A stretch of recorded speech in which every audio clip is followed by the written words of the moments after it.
Southampton Under-21s came out the wrong side of an 8-goal thriller at Stamford Bridge on Monday evening. After being 5-0 down, they almost mounted a comeback, but couldn't get past 3 goals as their first half performance haunted them on the final whistle. Martin Hunter handed Sam Gallagher a place in the starting lineup as he continues his recovery from a long-term knee injury. Ryan Seager, who made his Premier League debut just over 24 hours earlier, started in the number 10 role.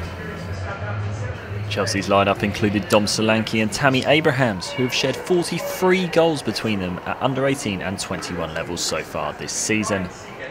Saints almost made a dream start when Ryan Seager fed through Jake Sinclair on the left-hand side, but Mitchell Beanie got out quick and managed to thwart the winger's effort by tipping it onto the crossbar.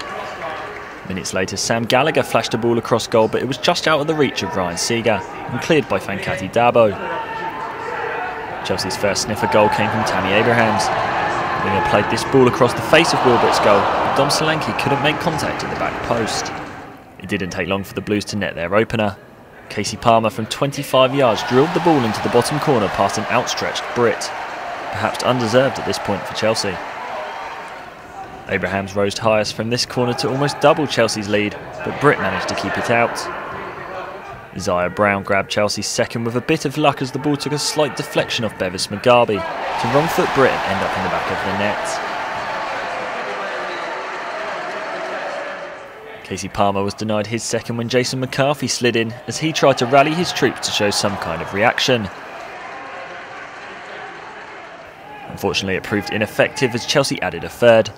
Solanke saw his initial effort saved by Brit, then Will Wood blocked Jay Da Silva's shot, but Casey Palmer's finish was impeccably accurate as he struck a volley to see Chelsea sailing through the match. Tammy Abrahams snuck through on the right-hand side and produced a cheeky chip over Brit to provide the fourth for the hosts.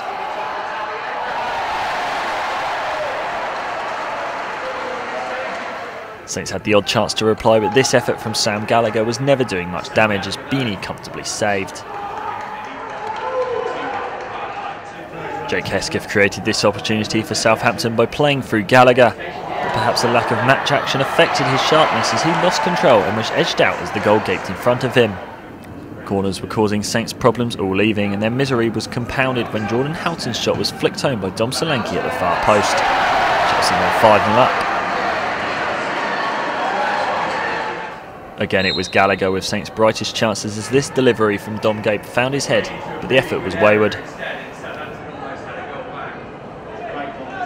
Eventually, Saints' reply did come, and it wasn't a bad one for the cameras. Ryan Seager found space on the edge of the box to curl a side-footed ball round an acrobatic Beanie into the top right-hand corner, his 12th of the season. Saints suddenly perked up and almost grabbed a second before half-time. Jake Sinclair coming agonisingly close with this half volley on the turn. The second half was a much more rewarding experience for Martin Hunter's men, but threatened to get even worse as Charlie Colkett hit this free kick narrowly wide. The second did come though.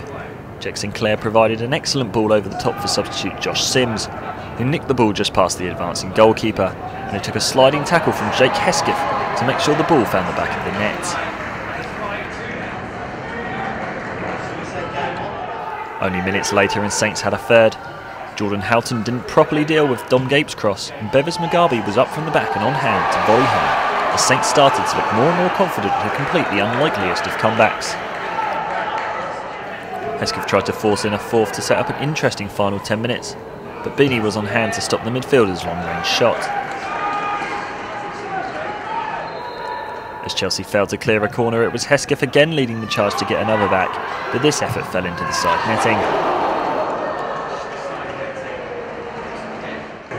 Armani Little had the visitors' final chance of the game, but ultimately Hunter's side ran out of time, and Saints' technical director was left frustrated by his side's first half display.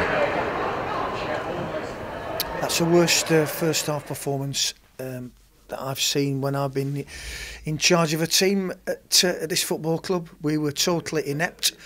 We had 2 chances early doors in at the bar, and then we've been absolutely steamrolled. Were there any positives to take from that first half at all, or was it completely devoid of good points? No, I think as a team we were too deep. We lost 99% of the 1v1s. I think they've had 6 corners, they've had 5 headers and scored off a corner. So that shows you the gulf in the first half. One bright spot in the first half, Sam Gallagher's return from injury. Nice to see him back on the pitch after so long out. That's right. It's difficult for him to come back. It was, a high tempo to the game. Worked hard, that's for sure, but he's bound to be rusty. We understand that. That's why he's got 45 minutes tonight, and then we'll get him back on the training pitch and keep working with him, as we will with all the others. Sam, great to see you back on the pitch tonight. Must have been very nice for you to get back to action now.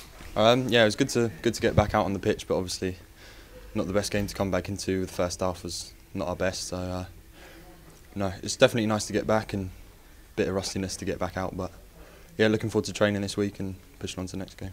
It must have been a very difficult period for you, been out injured for so long. Are you able to put that behind you now?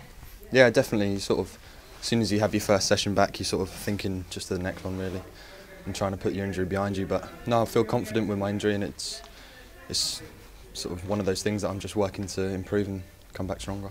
Like you said, it wasn't the best half for the team at all. What was that like to be involved in? I can't imagine it was very nice. No, just every chance they had seemed to go in really, and it was just one of those things, deflections and stuff. But that was nowhere near our best, and we knew that. So second half, the boys came out and put in a good performance.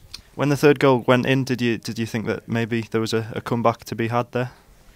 Possibly, but I mean, being the Guinness Book of Records, I think if you come from 5-0 down at half time, so plenty to work on.